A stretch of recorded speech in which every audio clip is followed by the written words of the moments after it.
So, in my opinion, when it comes to miracles, manifestations, and stuff like that, I have personally, I know for myself that I am, I know I'm a manifesting generator.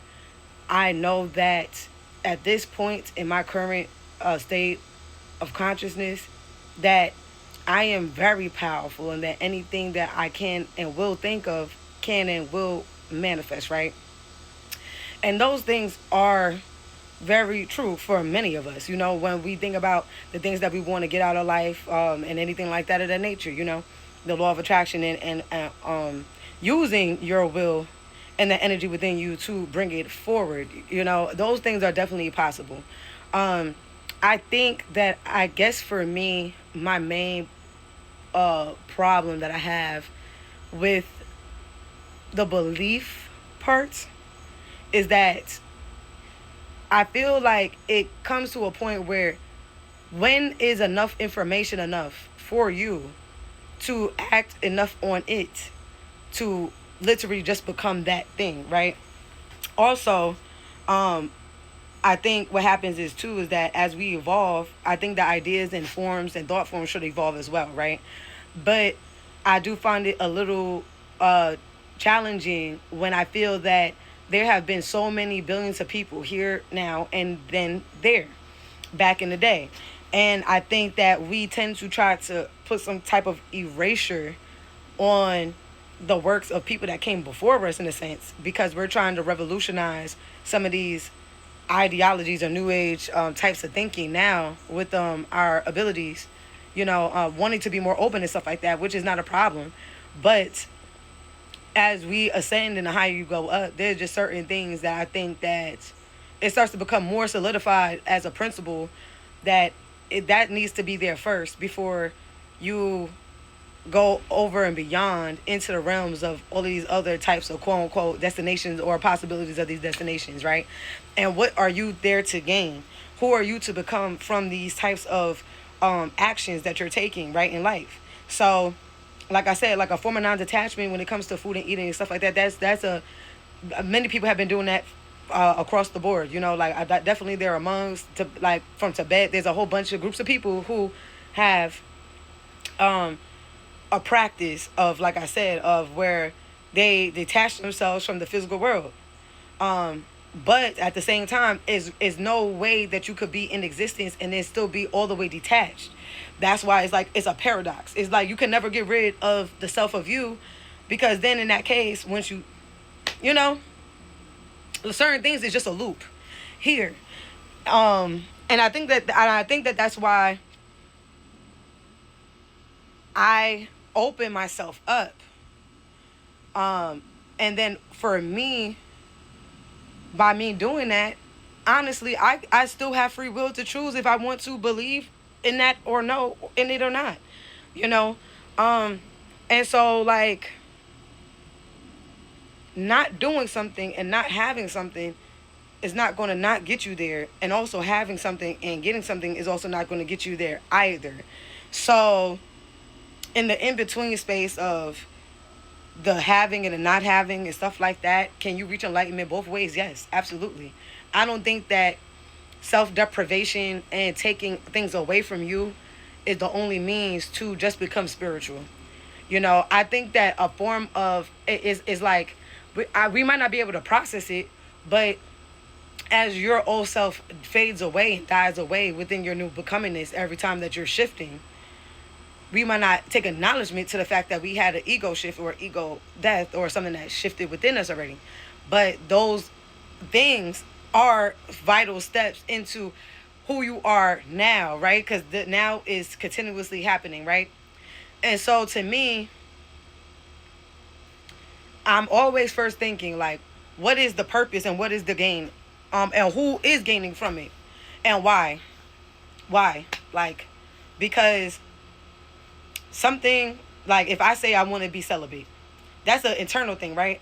But what am I gaining by telling others that I'm celibate? Like I could be gaining that. Oh, I could be gaining my own community or my own authentic. By being authentic, I'm saying that this is a new journey that I'm on, and then I can meet other people that's also celibate, that also is taking denying themselves their flesh from having intimate connections on that particular level, right? To create another shift in another level of my beingness. So by me putting it out there, I could either have people that's going to come to try to destroy my celibacy, or I'm going to have people that come together based off of me continuously being celibate. So this is how, to me, this is how energies and certain things work. As an example, like how you will get tested on those things every day. Like even if you don't believe in the Bible or whatever, right? Jesus fasted for 40 days. They didn't say 40 years. Like y'all could, and then within that time, there was so much that happened that transformed him in the 40 days. 16 years, of course, like, do I have to go a whole, some things even in the realm of possibility is, why do I need that? What is the purpose of that? And then why even expose myself to share it with anybody if that's something that is sacred to me, right? Because by me sharing it, okay, I let the world know, but then they know that something is impossible to do that's possible. Cool. Now that they know, is everybody going to just stop eating for 16 years? No, that's not going to, because the average person is not doing that.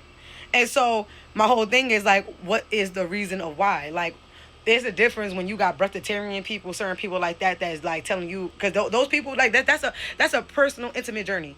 And most of those people that really is doing it, like I said, they're not online and they're not making it something like, in the Western world, everything is sensationalized. They're not doing it, love. I'm sorry. It's sacred. So no, like every person that has a church home, you don't see them posting online what's happening in their church every day of their operations, every single thing. Because then how is God really there? If you're thinking, if you're always in your head, how can you be then able to continue to have different energies channel, period? If you're consumed with your own ego, your own thoughts. It just does not happen that way. This is why the practice of meditation is to silence and to separate yourself from your own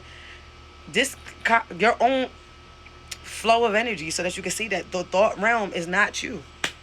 It's like, I mean, it's just simple things. Like, and then like I said, and even if you master your mind, you don't have to, like I said, there's certain things that is not even necessary to, like, once you get a certain place of enlightenment, is that necessary to say like, oh yeah, well, 16 years without eating, that makes me more of what?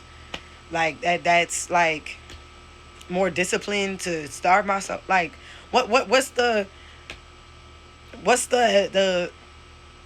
process? Like, what's the point? Like, what was the, like, cool. Like, I mean, every time I fast and I do something like that, or I like for instance, like on my menstrual, I always take it, I put it in the earth. Do I have to go online and tell everybody? Well, I just did now, but hey, that's something that I do. Do I get power from it? Yeah. But like, I don't feel the need that it's like I gotta tell people like, okay, every full moon and new moon, oh yeah, take the blood and put it. I'm not going to tell you I'm not going to tell you that. You feel me? Like, I've practiced and I figure stuff out within my own feminine wisdom, within myself, and I just acted on it, and I see the results of it. You know what I mean? And so, like, when I hear people like, oh yeah, well, they could take that and put it in people's food and control them, I could believe that, because I know about what I do with myself, how I use that on me, within me, and manifest it more. So, yeah, you know, like, I don't need to do, like I said, fasting is important, and actually being disciplined is a very important thing, but, you know, yeah, I don't believe in just anything. I feel like that's where I'm at right now. I'm like, I'm relearning and I'm just getting more solidified. Like, okay, cool. Like, yeah, like, there are powers. There are things here for sure. You know what I mean? Which is why, I mean, I'm going to be doing more talks explaining and talking about them now that I'm in energy, a frequency where I could relax and I could breathe, because like my life has become way more balanced. So yeah, I'm gonna do another video. I'm gonna buy this book again called Encyclopedia of Spirits by Judith Giles, and I'm going to start to break that down too, and probably just read the book, just talking about different types of practices and deities and stuff like that, so we know what's